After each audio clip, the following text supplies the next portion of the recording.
Hello, everybody. Welcome to a special pre-recorded episode of Take the Black, Not Live, a different version of the show where every week we meet, we talk about all things sci-fi, fantasy, movies, TV, books, space lasers, horses, dragons, etc., and so forth. Today, we are doing a preview of the 20 most hotly anticipated sci-fi and fantasy television shows of 2025. And I'm Dan Selcke. He's Daniel Roman. And you know what, Daniel Roman?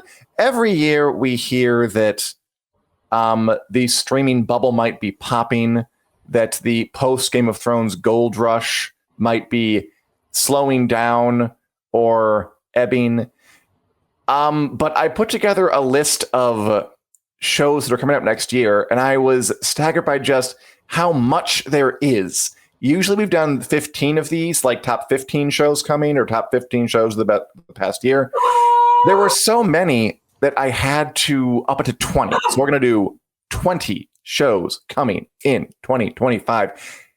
And I'm looking forward to it. You want to get into it? Yeah, it should be a good time. This is our first show of 2025. I don't know if you guys can hear it. My dog is going crazy. He's ready. Yeah. I was wondering, am I having an aneurysm or is something happening to the background? I didn't want to bring it up. Okay, now I know it's the dog. I'm glad. The dog is very excited for 2025 shows. Obviously, he's a big television watcher. He'll stop doing that. There's probably a squirrel outside or something. Sure. Anyway, yes, very excited. Glad this is our first show of the year. And where do we start, Dan? What shows are we going to talk about first? Listing all 20 really, really fast. Okay, the 20 on our list, and we had to leave some off because there's still stuff that we couldn't fit on here, is the second season of The Last of Us zombie show, second season of Severance, Apple TV Plus's show about memory in the workplace, second season of Star Wars Andor, a lot of second seasons here, the first season of the new Game of Thrones prequel show, Night of the Seven Kingdoms, the revival series, Daredevil, Born Again, the fifth and final season of Netflix's breakout sci-fi hit Stranger Things, the third season of the fantasy epic The Wheel of Time on Amazon Prime Video, the third season of Amazon Prime Video superhero animated series Invincible, the fourth season of The Witcher on Netflix, the third and final season of Squid Game on Netflix, the second season of Wednesday, the Addams Family YA Tim Burton show on Netflix, the second season of live action anime adaptation pirate series One Piece on Netflix. Netflix are well presented. The second season, lots of second seasons of Percy Jackson and the Olympians, a adaptation of Rick Riordan's YA fantasy series on Disney Plus. Okay, the new show, It, Welcome to Derry, coming to HBO. It's an It prequel show, Scary Clown. The second season of The Sandman on Netflix. Daniel wanted to put the show Devil May Cry on here. Yes, I did. I'm curious about that one. I don't even know what that's coming to. What's that coming to? Netflix, of course. Netflix, naturally. The eighth and final season of Outlander on STARZ. That'll be a big one. The second season of The Boys spinoff Gen V on Amazon Prime Video. The seventh season of long-running sci-fi anthology series Black Mirror on Netflix. And the sixth and final season of the dystopian allegory about gender discrimination, The Handmaid's Tale on Hulu. And there are things we left off. We didn't put on like the Walking Dead shows, so we didn't really watch those. I didn't put on the next season of Doctor Who just because, I don't know, I'd like take up something and I didn't, that felt like something that could go. Yep. So there's a ton coming up, more than I thought. It's not ebbing. No, I think, the streaming bubble conversation is interesting because it does feel like things have shifted with less things being greenlit, studios being a little more finicky, but I don't think we're going to see the real repercussions of that maybe for a year or two, because a lot of these are things that were already in production. Like you said, a lot of season twos, a lot of blah, blah, blah, and final seasons. But you're right. There is a lot of stuff we left off.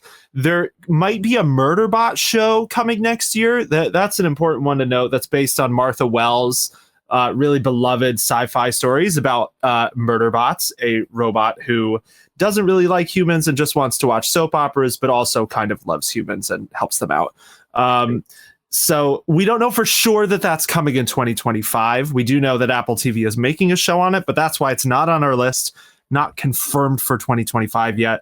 We also left off a lot of Marvel, and that's like Ironheart, Eyes of Wakanda. We have Daredevil because Daredevil is kind of, it's got a unique amount of hype because that's the Marvel representation for this list. It is. And I think out of all the ones that are coming next year, that's probably the one that you and I are both most interested in. Yeah. There's more Anne Rice stuff next year, like Mayfair Witches and the Talamasca show.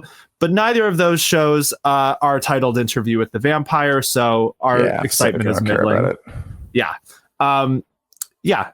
There's also an Outlander prequel. There's also a Dexter prequel. Next year is going to be packed, and we're saying next year. You guys watching this, you are watching this on January 1st. We're recording it in December, so if it sounds like we're in a time loop, that's why.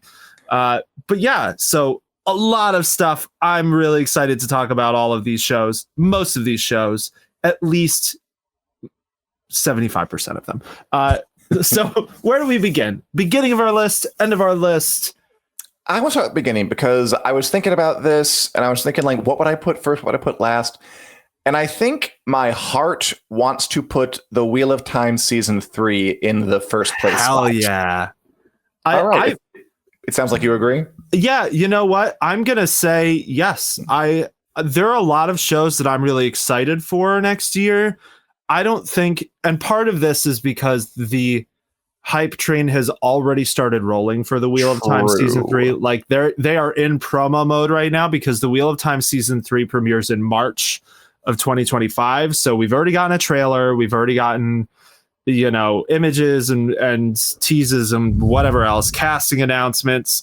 But I do think looking at these shows, I really enjoyed the Wheel of Time season 2. I think there was kind of a shift in the public recognition of the Wheel of Time, like halfway through season 2. It was interesting to watch like the non-book readers in my life who haven't read Wheel of Time get really excited about it. And that kind of started halfway through season 2. And I think, it is poised. It's adapting a really good book in the series with some really iconic events. It's third season. It's probably going to be a much more confident production this time. I think the Wheel of Time is really poised to elevate itself in the cultural zeitgeist a little bit this year. So yeah, I would definitely put it up there. I think the only other one that's competition for me is probably Stranger Things. 5th and final season. It's going to be a big deal. I agree with the Wheel of Time. It seems like a show on the rise, and I just like having a solid epic fantasy show running. Me too. I'm pretty sure I'm going to enjoy this a lot. And I agree with everything you said. It's moving along. It has momentum. It seems to be gaining traction with every year. So I'm looking forward to that. For the second spot, Stranger Things is a candidate. I think The Last of Us season 2 is a candidate. Definitely up there. Star Wars Andor could be a candidate. I think A Night of the Seven Kingdoms could be a candidate. Those are kind of the ones that I'm tossing around for the second place spot, and I haven't made up my mind on what goes next. So why don't we jump to the bottom then, so that we leave some anticipation for the people watching, the people listening. If you're on Spotify, come find us on YouTube. If you're on YouTube, go find us on Spotify. We're everywhere on this show. But would you be open to that? Let's crap on some shows for a minute. That's way we can suggest. Okay, work our way up to there. So I imagine you must have your reasons, but if I'm looking at this list and I'm looking at what to put 20th, I'm thinking Devil May Cry, which is this animated Netflix series based on a series of Capcom video games that I have enjoyed. I just don't know much about this. So why did you want this show on here? Well, I wanted this show on here because I love Devil May Cry. Like you said, they're based on video games. They're about this foul-mouthed, bad attitude-wielding devil hunter named Dante who goes around slicing up demons very stylishly. They're kind of, in that vein of anime style where it is ridiculous, over the top. He fights them with a cowboy hat and a scarf in one game. Like, they're very Outlander. like outlandish games. Mhm. Devil May Cry is one of those series where an anime adaptation of it could be a lot of fun if done well. And this has, I think it's, I forget the name of the person doing it, but I'm pretty sure he worked on Castlevania. So they've been developing this animated Devil May Cry series for like 5 or 6 years, trying to really do it well. So that is one that personally, Devil May Cry just lives so deeply in my heart that I'm very excited and curious about that. Now, it could go either way. It could be great. It could be really meh, like the Lara Croft Tomb Raider series that came out this year. That those are games I also love, and I really was not impressed with the animated series. So it's a coin toss for me. What I will say is that is one that I am personally very excited for, but I'm not going to really like stake my life and reputation on that it should be outranking even the things I could care less about. Yeah, like it's not getting out of that bottom row. I'm telling you right now. No, and it shouldn't, because there's a lot of good stuff coming this year. So the only caveat to this that I would say, my only argument for should it be 20th or should it be like 19th or 18th is, are there any shows on this list you just are not going to watch and don't care about? I mean, yes, there are. And I want to say that just because I'm not interested in these doesn't mean they're not good. Sure. Like, personally, this is our list of I'm hype. Probably not going to watch second season of Wednesday just because I'm a 30-something like adult man. And like YA sort of school days CW style fiction is fun. I'm sure it's very good. Kind of same thing with the Percy Jackson show. I watched that first. I thought it was nice. I thought it was cute. You're not necessarily the target audience, you know. And that's these aren't being made for me. These aren't being made for my 30-something old ass. Let's watch blood and guts and violence and conflict and drama and stuff. Not like Devil May Cry. That's gonna be made. Yeah, Devil May Cry though. That Castlevania show, like, I'd put Devil May Cry. I mean, again, I don't know. Perhaps it'll be wonderful. If it's like that Castlevania show, which I liked, you know, it's very. I don't mind things that are kind of all about surface and just all about style. I think those are fun. Mm-hmm. I just don't think they're really. I don't know if they're quite like Castlevania isn't really reaching high enough for me to really care deeply about it. And that second season really bored me. I really liked the first season a lot, and then this is kind of tangential, but that second season of the Castlevania show, it started to like wanted to do Game of Thrones things where these people are like talking in rooms about plots, and I'm like, why aren't you having gonzo, crazy, insane action scenes where you decapitate vampires? I'm not sure you know your own strengths. Yeah. So, but that was a certain time though. That's fair. And I've seen all the seasons of the original Castlevania. I haven't seen Nocturne yet. And I agree with you. Season 1 was the peak of the show. Even though I enjoyed things about all the seasons, the first season was the strongest. I think we can put Devil May Cry in 20th. I don't care about things like It, Welcome to Derry. I know The Handmaid's Tale is good, but I haven't been watching it. Devil May Cry is a coin toss. For Daniel's personal list, it's much higher than this. But I don't think there's any sane way to argue it should be outranking probably a lot of these other shows. Thank you. That's very good of you. I appreciate that it's even in this conversation. But yeah, safely. How do you feel about like Wednesday and Percy Jackson, which again I think are decent shows, but they're just, if this is our list of things we're looking forward to, I'm not terribly interested just because they're just not made for me. I would put Wednesday lower than Percy Jackson. And my reasoning for doing that is because Wednesday is a reboot of a very popular IP. Granted, it is Tim Burton. It has Jenna Ortega. That's all very great. Who's fantastic. It's got a really good cast. It was a huge show for Netflix when the first season came out.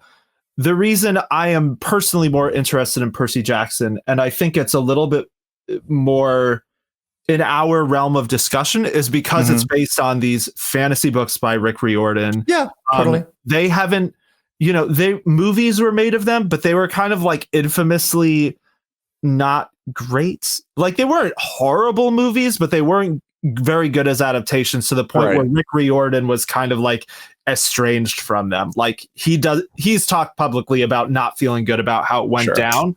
So I think Percy Jackson for me would probably be 18th. I would probably put Wednesday 19th. I for am those down for this. Cool.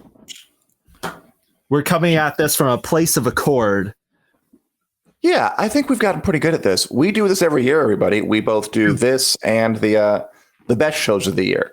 We've gotten great at compromise. Yes, which if you haven't seen that one, that is up on our YouTube channel, Spotify, wherever. We did rank 2024's our favorite shows from that year too. Yeah. The other ones I'd put here in kind of this lower level. Black Mirror, I think is Okay. obviously it's been around for a long time. Fair. It can be pretty like hit or miss, right? Yeah. Like there are episodes that I think are great. Of that show that I've watched is kind of where it's this like new Twilight Zone where every episode is its own and it's distinct.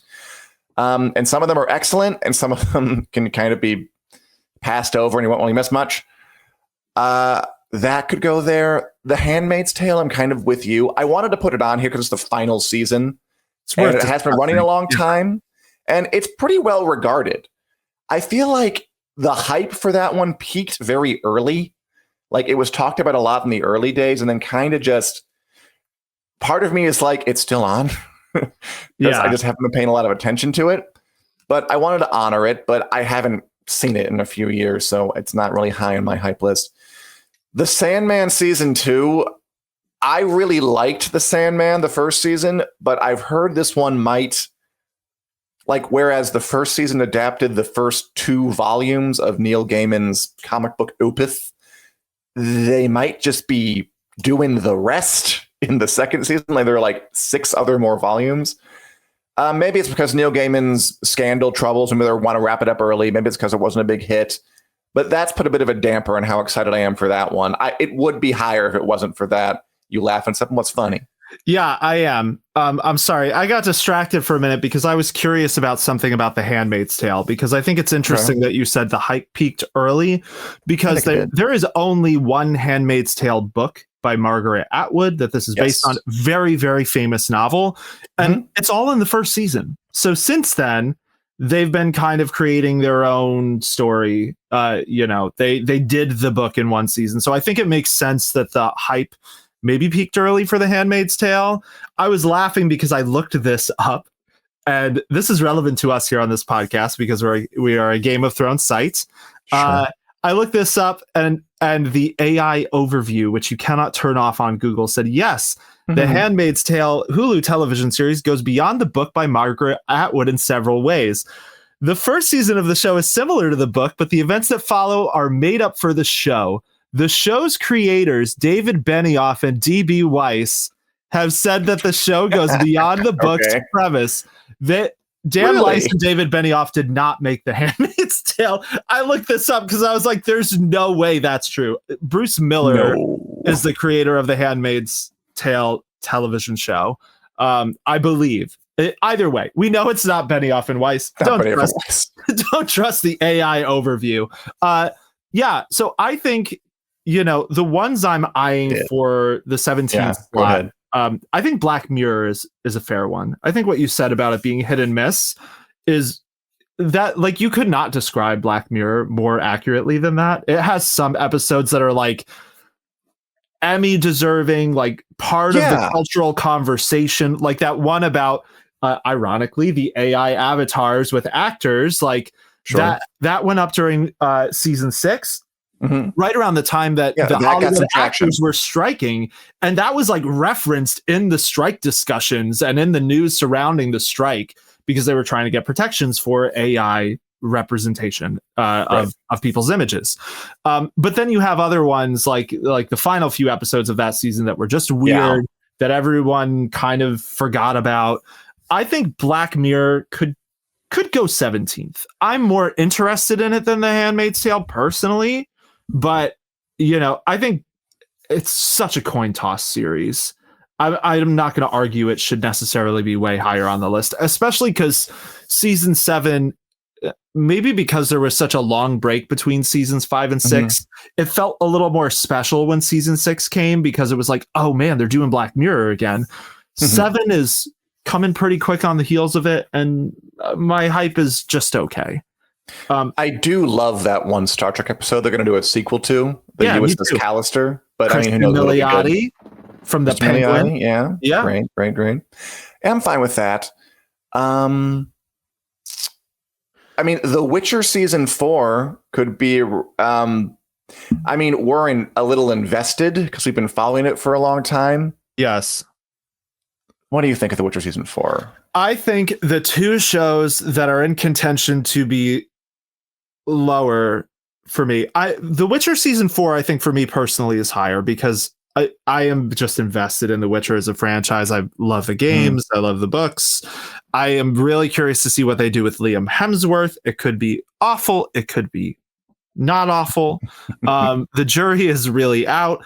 I'm very torn on some of the castings, like Lawrence Fishburne as Regis, because I love Lawrence Fishburne, but it's hard for me to imagine him as Regis the way Regis is described in his mannerisms and stuff like that. I would say, I think at this point, if neither of us is going to watch The Handmaid's Tale, or the other one I'm looking at is It. Yeah. Where does It Welcome to Derry fall for you? I'm intrigued because, I because it's HBO. Like, that's fair. I still think HBO tends to turn out pretty good stuff. Yeah. I've been watching this Dune show, which I know you weren't quite as high on as I was, and it just wrapped up on me. And I think it wrapped up pretty solidly, and I'm very happy it got renewed for a second season. Me too. They commit, and I've read it. I don't have it with me now, but it's like this giant, gargantuan tome. I know what they're going to adapt, like these kind of flashbacks. And look, that book is huge. There's enough for like a season of prequel. You could totally do it.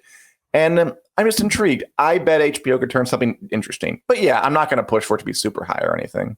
Okay.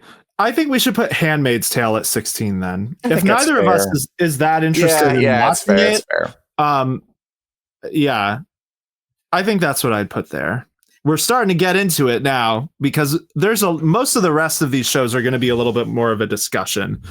Like The Witcher, for me personally, there's also Outlander and Gen V. I mean, I don't care about Gen V. I know you do. I liked the first season of Gen V. I think it's funny because The Boys is never bad, but getting into it with all these other side series, I can feel myself getting a little bit of the Marvel, I'm just going to care about these less, even though each one has still been good. Sure. I would put Gen V lower than The Witcher personally, because this is mainline Witcher. It's Liam Hemsworth, which could be great, could be less than great.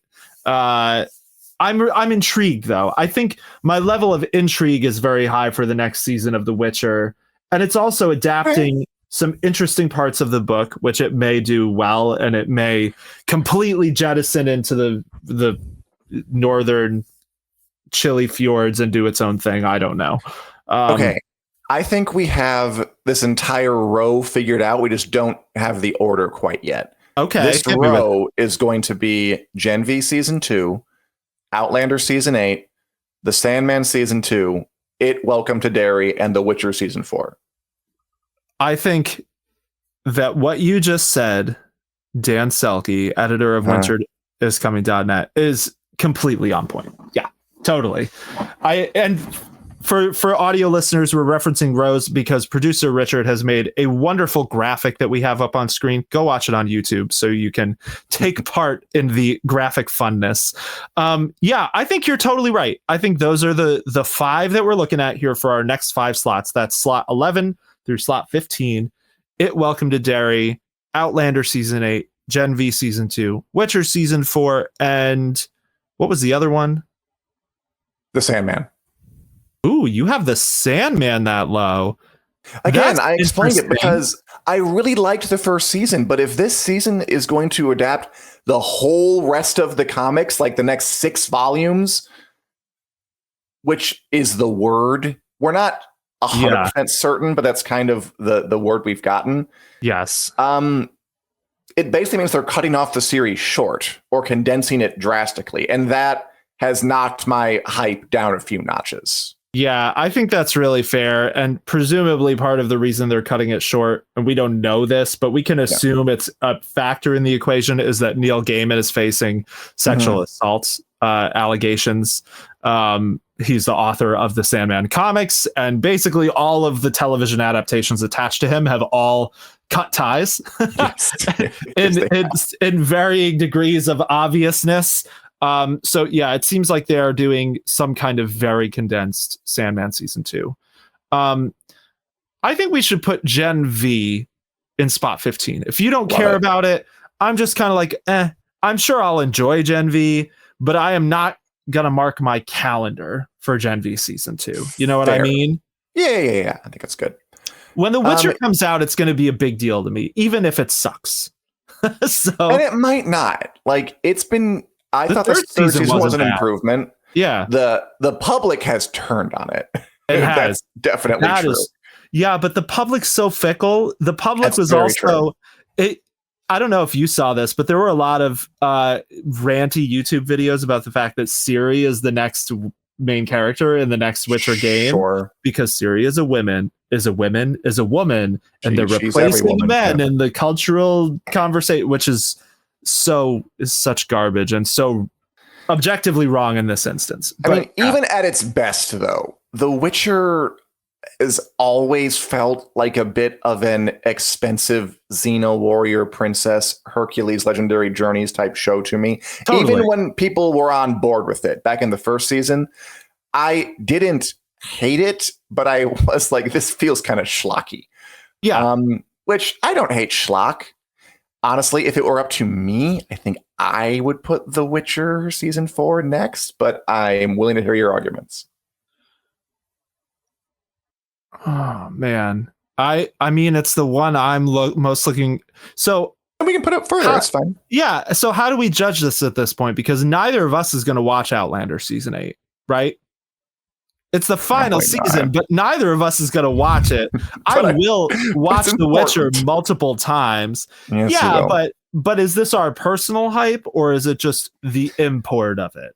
We have taken the wise decision not to define criteria too stringently, which I think is a really pro for us. Okay. I'm fine. You're right. I'm probably not going to watch Outlander at this point. I'm way too behind. And you have watched some Outlander, and apparently you fell off. I fell off. Yes, I got tired of Outlander using sexual assaults the way other shows use action scenes, where that's its big things it turns on is some person gets abused. After like 6 seasons of it, I was like, I'm enough.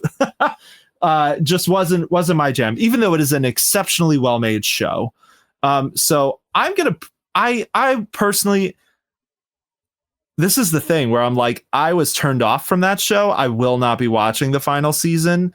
The Witcher, I will watch multiple times, even if it's kind of mid, which you're right. It has been an expensive Xena type show, and not to shade Xena, because I actually think Xena was a much better show. Xena. Yeah. I'm going to vote Outlander season 8 at 14 for the sole reason that neither of us is going to watch it. And then if we want to put Witcher at 13, That's a great idea. I can compromise there, even though I'm pretty soured on Sandman, honestly. And it sucks because I know like soured from the show, or like just from based on the first season? No, based on Neil Gaiman, really. Which is the shame of this, because I know like you and so many people have waited so long for a good Sandman adaptation, and now we have one, and this stuff about Neil Gaiman came out, and for me I thought the first season did a good job. I thought the first season was a good adaptation of the comic books. I thought it did a very solid job. I agree. And I mean, we're not going to get into a whole talk about like separate the art from the artist, yada yada yada. I think one can. Like, look, if they were able to adapt the rest of the Sandman, but like not have Neil Gaiman on set, I'd be down for it. I would still enjoy it. I can enjoy the work apart from the scandals he's been undergoing. But I'm mostly disappointed they're going to adapt the whole thing. That's mostly where my reservation comes in. And I would put it at 12, frankly, is what I would do next. Then we should do that. This is your call. Sandman and It. Yeah, I'd agree. 12. I'm more interested in It, even though I haven't seen the new movies with Bill Skarsgård. I'm surprised. I missed them. For whatever reason, I just never got around to seeing them. Not bad. So are you saying, because I know that It, the novel, is broken into a story set in the past when the main characters were kids, and then a story when they're adults. Didn't the movie cover both of those? Or are you saying Welcome to Derry is like doing the story when they were kids? So Stephen, no, it is not. So 12 is going to be the Sandman and 11 is going to be Welcome to Derry. I think it's good. No. So Stephen King and his co-writer on It, they had the kid sections, the adult sections, and then they had these very large sections where they did the past of Derry, like other things that happened long before the kids were even born. Oh, okay. Like where the Pennywise the clown kind of surfaces up, and it talks about clown trying to make his way in the world. And I remember them. Like, I remember reading them being like, oh, they're going to do the one where there's like kind of the race riot against the Black Soldiers Bar, or the one where there's like the Bonnie and Clyde type gangsters in the town. Like those, and I'm like, those could make episodes of TV easy. Okay. Like, I can see it. I can see it. And again, it's HBO. I'm sure it'll be decent. Stephen King and his co-writer, they really stuck a ton of stuff into that book. It's not going to be, I'm interested. I think it could be good. Okay. Yeah, you're selling me. I am definitely of that row. Aside from, like I said, the mandatory, I will be into The Witcher because I just like The Witcher. Welcome to Derry is definitely the thing I'm most interested in, aside from that, of those 5. But I mean, it's untested completely, so I mean, it could be nothing. Yeah. But I doubt it. I give HBO some slack because they're HBO. They have yet to lose all my interest. Yeah. HBO has proven they deserve the benefit of the doubt. They don't typically put out straight up stinkers. And I think that is something we've seen with a lot of the streaming services that are also other businesses like Prime Video or Netflix, that was like a rental place that now is making its own things. The quality is not always front of mind in the way that I think it is at HBO. There are 2 other HBO shows on this list. We're talking about it. A Night of the Seven Kingdoms and The Last of Us season 2. You're going to be way high on this, though. You're going to be high. So you thought Stranger Things season 5 should be in the second place. What are the other contenders for second place? I thought it was those 2, Night of the Seven Kingdoms, Last of Us season 2. I mean, there are actually quite a few. I'm looking forward to Severance season 2.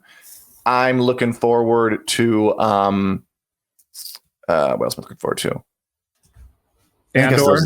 Andor season 2, and maybe Squid Game season 3, because this show is going out after the second season of Squid Game has come out, so I can finally talk about it. The second season was quite good. I have one episode left to watch as I record this, and I have a feeling it's going to be like a 2-part, like it's not going to be like a complete story. It's going to be like Come Back Later. Probably shouldn't be in the second place. Okay. Maybe the third season can be there. But I did enjoy it. Fair. I enjoyed a lot. It's very exciting to watch that series when it's firing on all cylinders. Which it didn't do as much as it did in the first season. So yeah, I guess it shouldn't be second.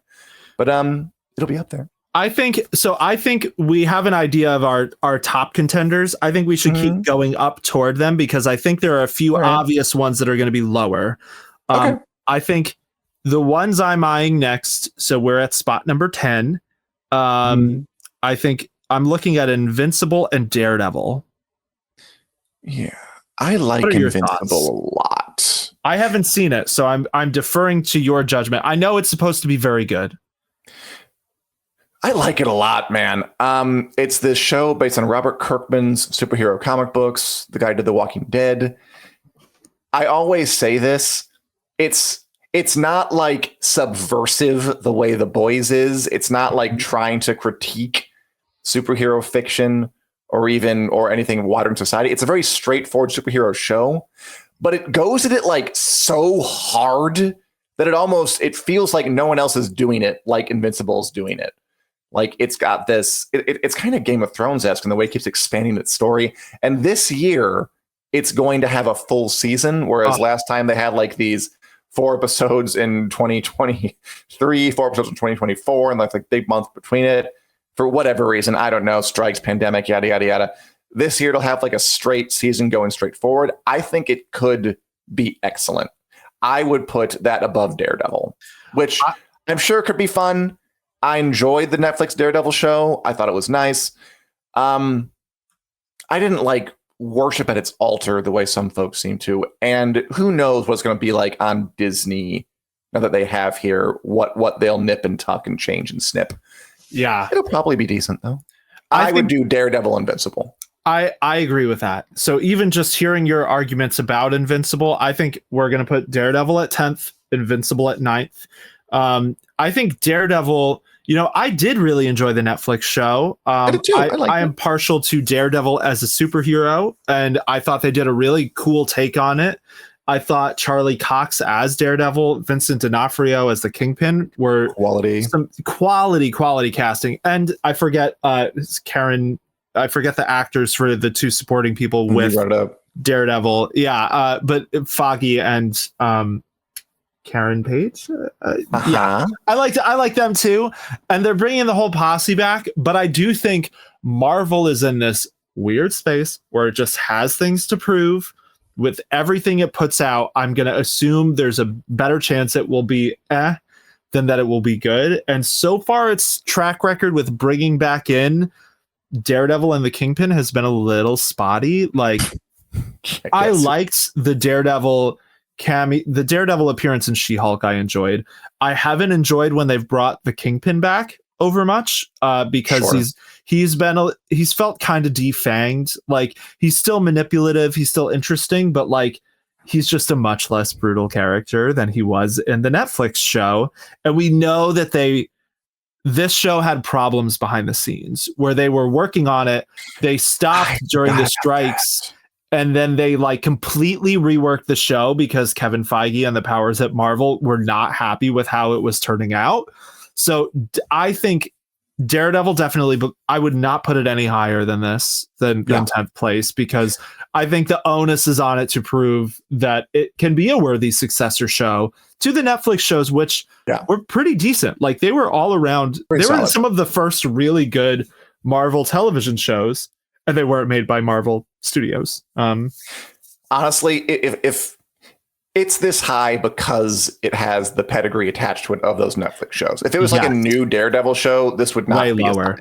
I fully agree with that. 100%. The fact that this is, a revival of that really popular, pretty beloved Netflix show is a huge part of the reason why it has the interest that it did. Like, again, personally, I am going to be more interested in something like The Witcher or even it than I am Daredevil.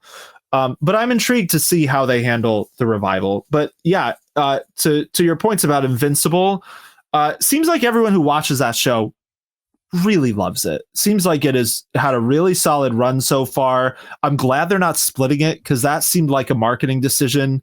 I seem to recall reading an interview where even like the showrunner was like, I don't know why we did this. It doesn't seem like it was for the art.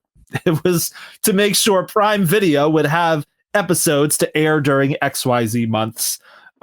So I'm glad that they're not splitting next season, and I hope that it's as good as everyone is hoping it is. I am almost 100% sure that you would enjoy it if you ever got around to watching it, but if you have time, there's a lot to watch. The next two are probably going to be Squid Game and One Piece. Yes, I agree with that. God, part of me wants to put Squid Game higher, though. I really did. Like, the parts of the second season that hit very hard for me, and I haven't seen the finale yet, so I'm a little ignorant of this to be talking about it, so I guess I can't, because I can't know everything. Might as well just err on the side of putting it a little bit lower, because I don't know everything yet. Well, you know more than me, because I have not, as of this recording, I have not seen the second season yet. Yeah, where would you? The biggest show in Netflix's history. I think I do One Piece, Squid Game. One Piece, I'm looking forward to. I mean, I know One Piece is it's also kind of a kid show, and yet I'm putting it way higher than Percy Jackson or Wednesday. But it's a kid show with panache, and it really.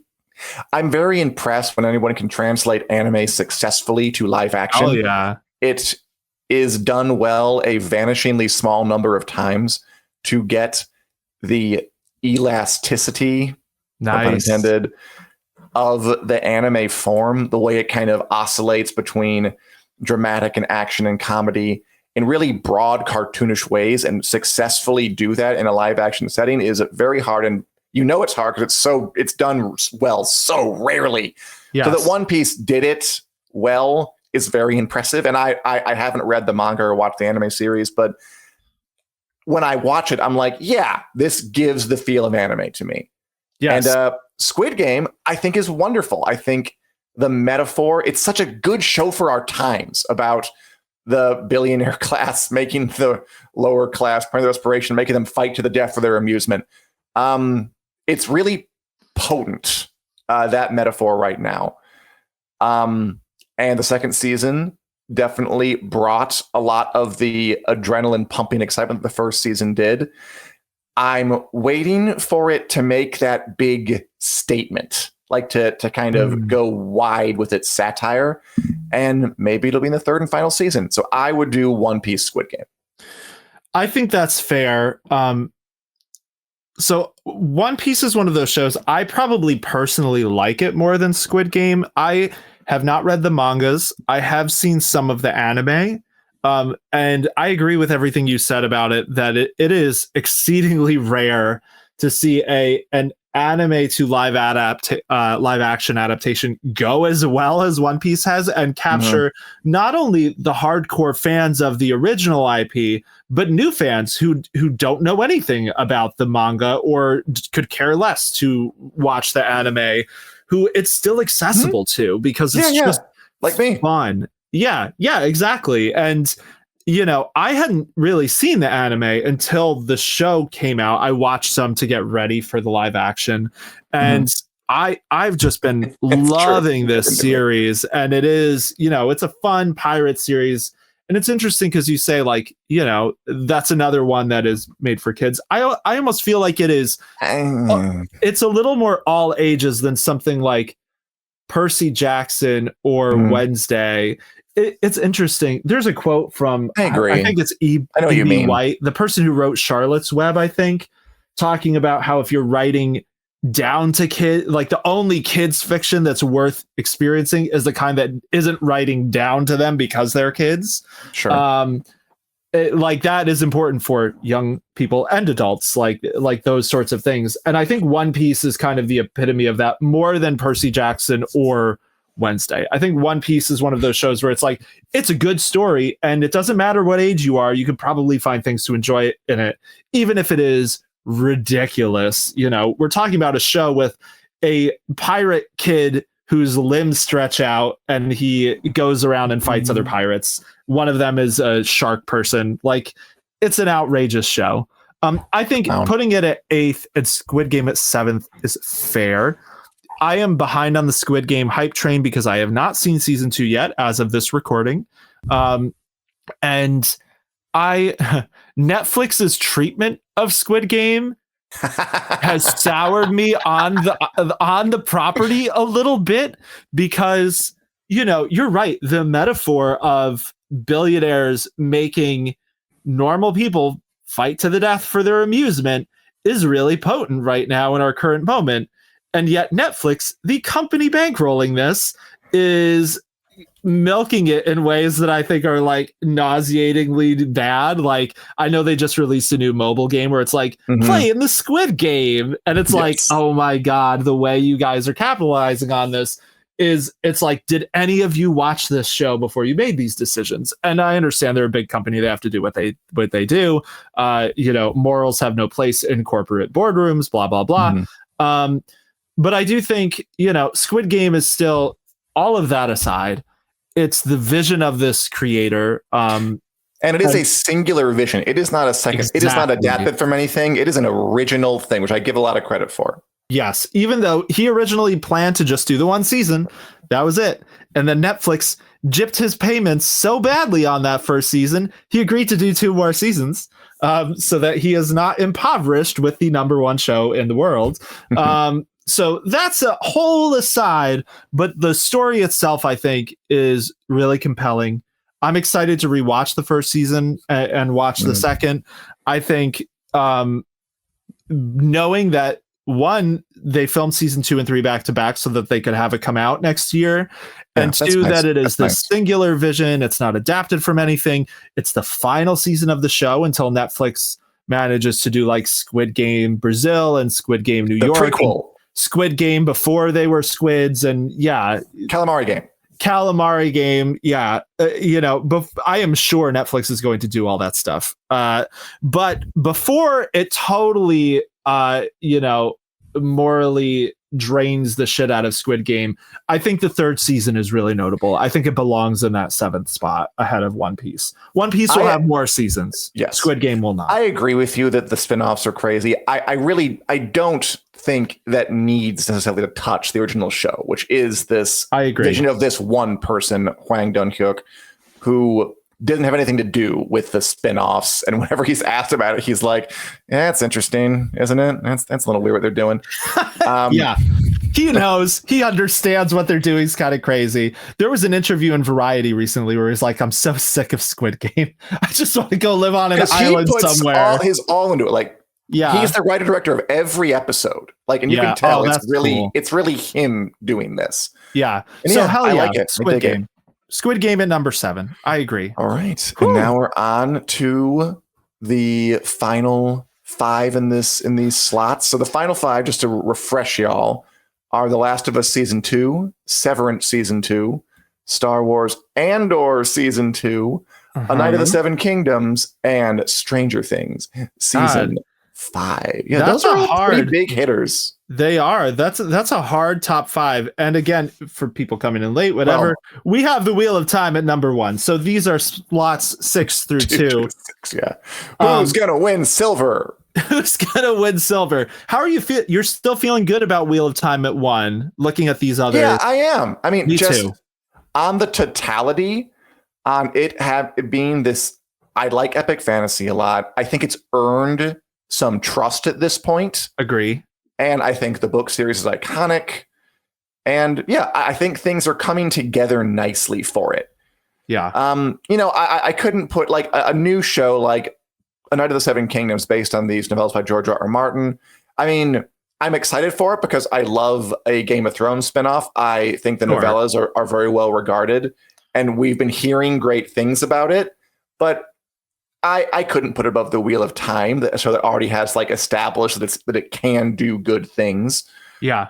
I agree with that. The answer, the question for me is, well, what do I put second?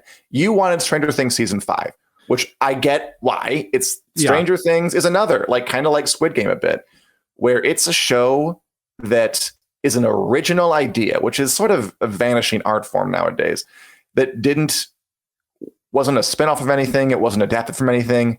It's a made for TV vision by the Duffer Brothers. I mean, I guess I say that, and then I'm like, well, it draws from every Stephen King and Steven Spielberg movie and book ever written and made. Yeah, but it's referential. It's original. Yes. It's referential and reverent. It's paying homage to a specific time period, but it's not adapted from anything. It's still very much their own story. And they have done a great job of making it a pop culture phenomenon over these past 8 years it's been on.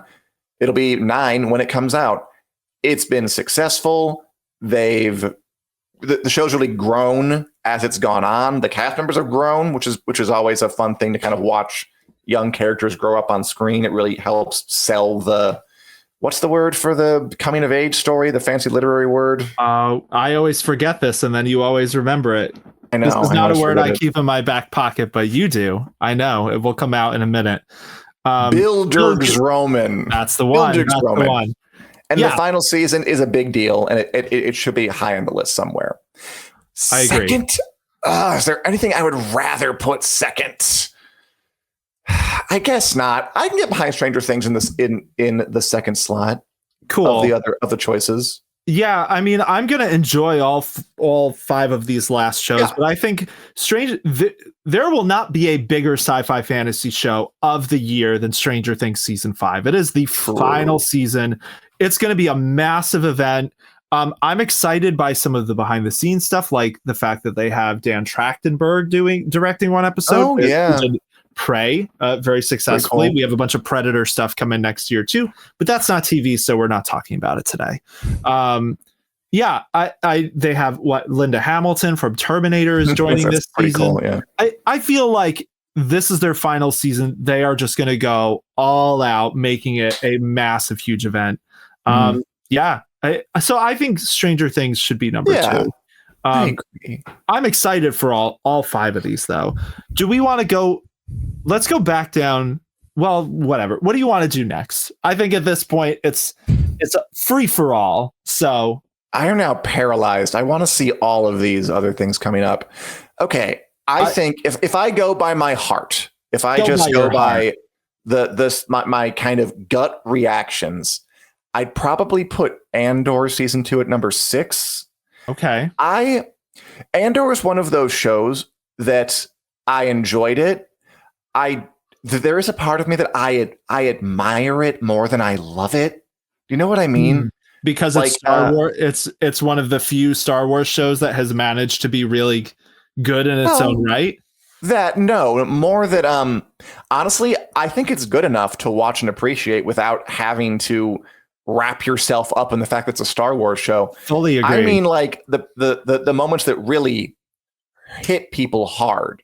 Like there's the where the Skarsgård gave his speech about the rebellion. Oh yeah, Nothing.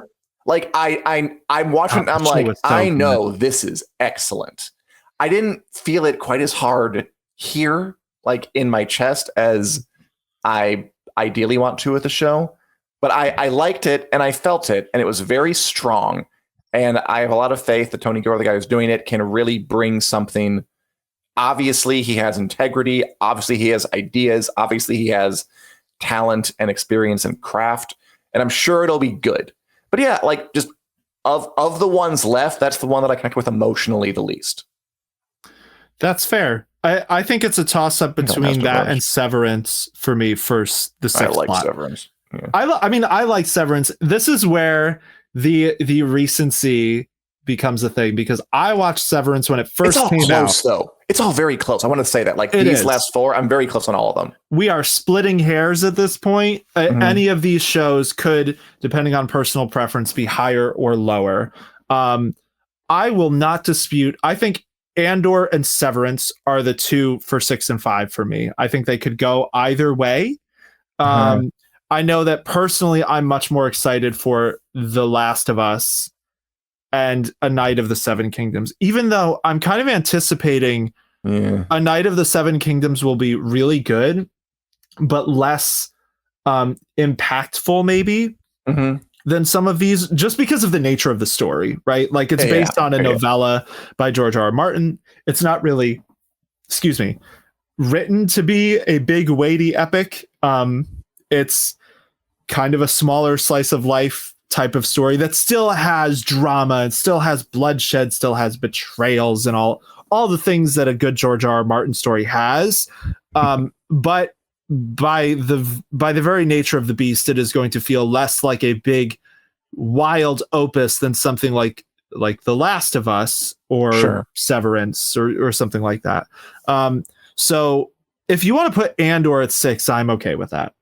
You want to go? I'm talking myself out of it now because these 4 are all very close to me. Yeah, you went to they all have strengths and weaknesses.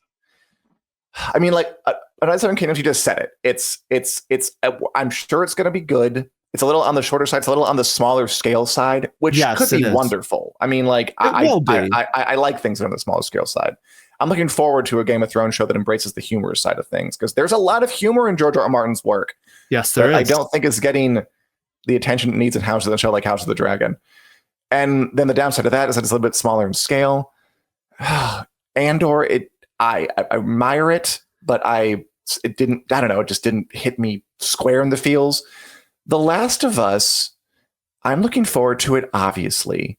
I was thinking about this too. By far, the high point of the first season of The Last of Us to me, in a way that I think almost made the rest of the season look kind of dim, was the complete made-up side story about the two gay dudes loving in the post-apocalypse.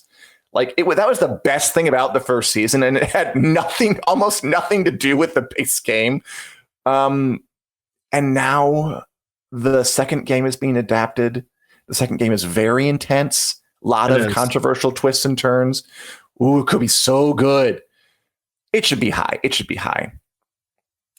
Maybe it should be third.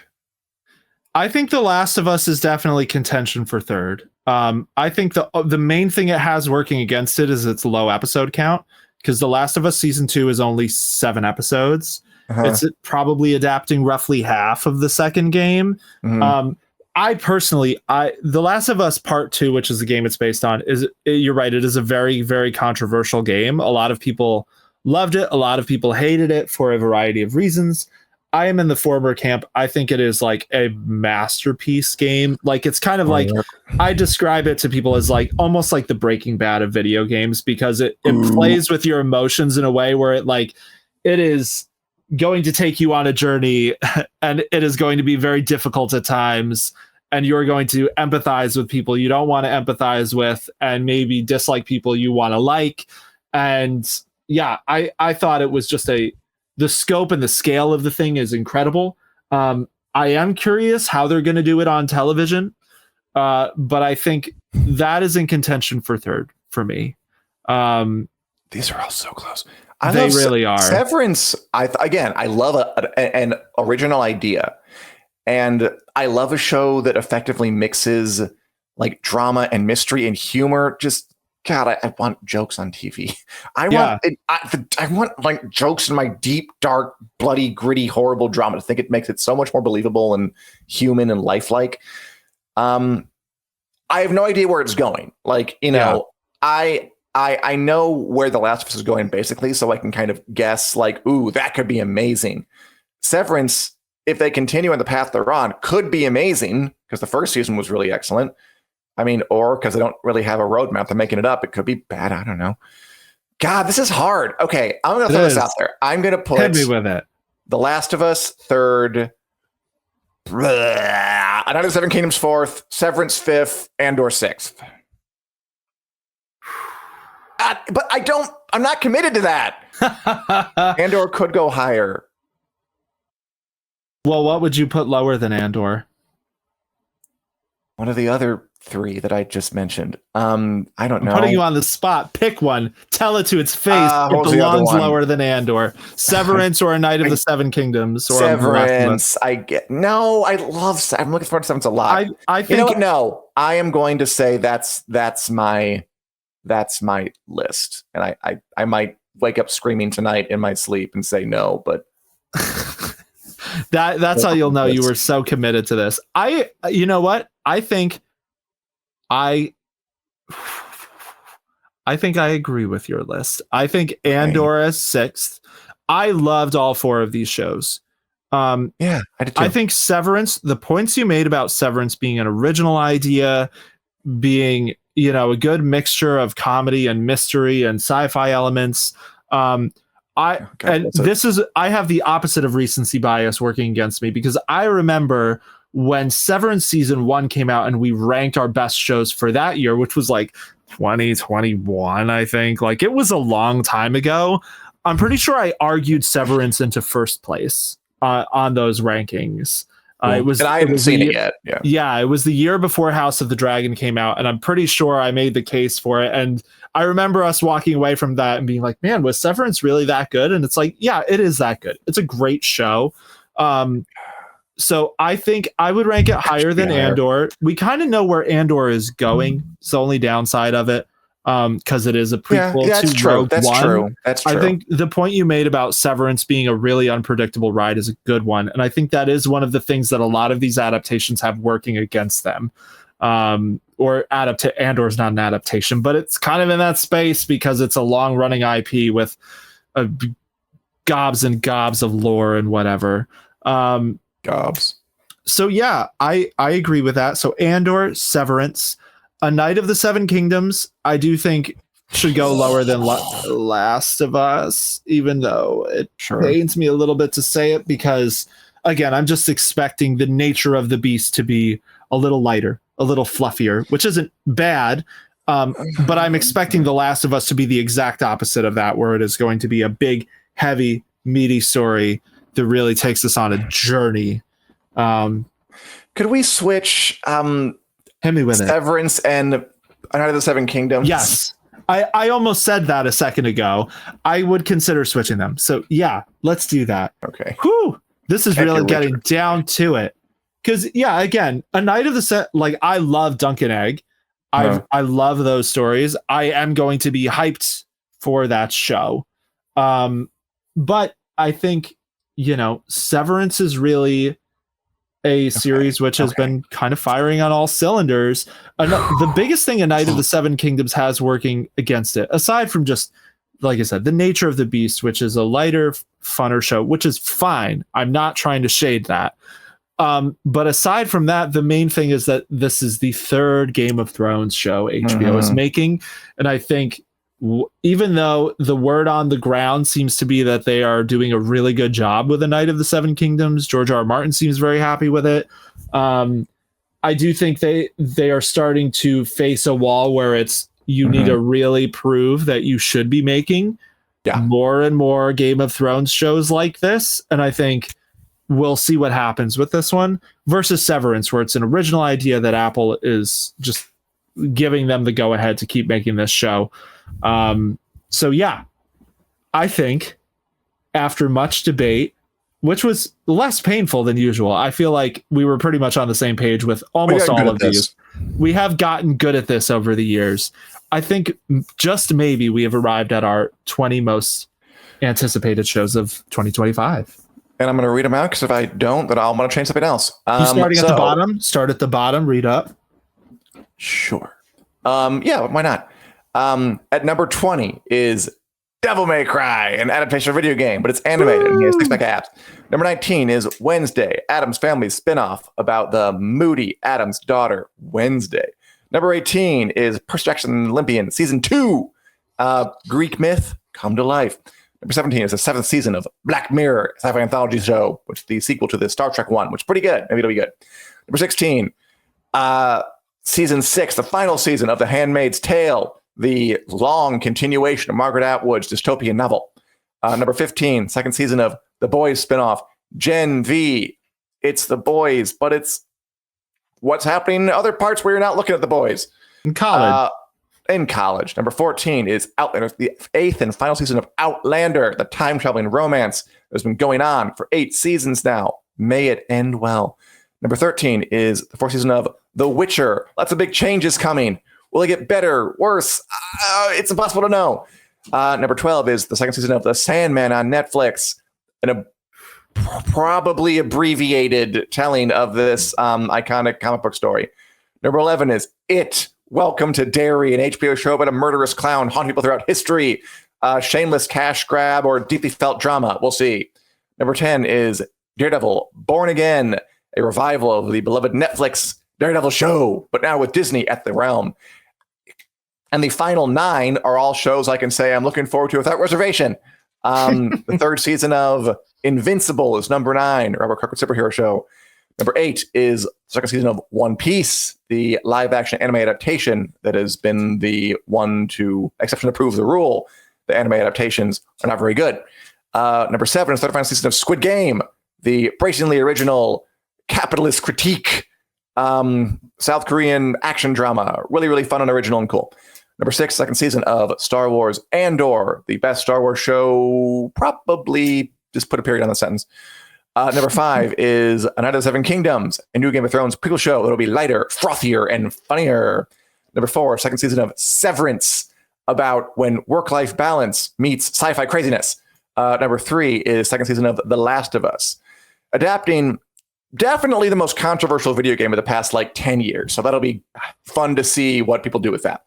Number 2 is the 5th and final season of Stranger Things. Show's been on for 8 years. It'll be 9 years next year. They're going to go out with a bang or die trying. Number one is the third season of The Wheel of Time, an epic fantasy show made in an old school mold that has earned our respect and alliance. And that is our 20 most anticipated sci-fi and fantasy shows of 2025. I feel pretty good about this. I feel better than I did about our 15 best shows, which I haunted by the order of. Me too. I feel really good about this list. I feel like I'm not really gonna get off this video and think, man, I wish we'd put XYZ higher. I think this is the correct order for our respective hypes for these shows. So yeah, viewers, listeners, whoever you are out there in the ether listening to us, give us a like and a subscribe on YouTube. Follow us on Spotify, Apple Music, wherever. And let us know in whatever comments you have access to how you feel about these rankings and if you would change anything. Because yeah, I think I'm feeling pretty good about this list we've settled on, Dan. Yeah, and come back and watch our live shows every Wednesday at 2 p.m. Central Standard Time on the Winners Coming YouTube and Facebook pages. We go over news, reviews, interviews, whatever we got to talk about. Come and join us. Comment live. We'd love to talk to you. See you then. Hope you had a great new year. Hope you had a great 2024. And we'll chat you up in 2025. Yeah, happy 2025, all.